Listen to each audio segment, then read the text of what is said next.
Çek, kaldır yüzünü. Kaldır yüzünü çeksin. Eyvallah şimdi. Çek.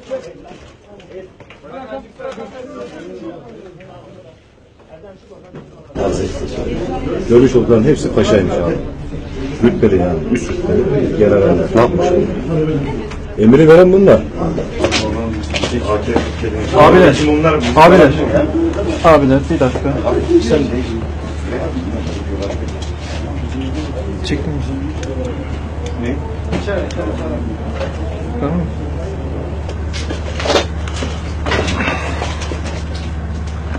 Abi sen biraz geri gel. Sen çıkma. Abla siz de çıkmayın. Abi sen görünüyorsun ama dikkat et. Yaslayın kafaları böyle.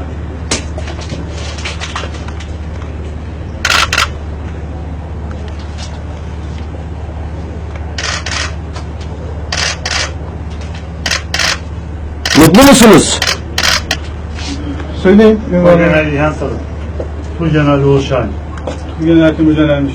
Amiral Hasan Kulaç. Amiral Oğuz Karaman. Tamam. Çök!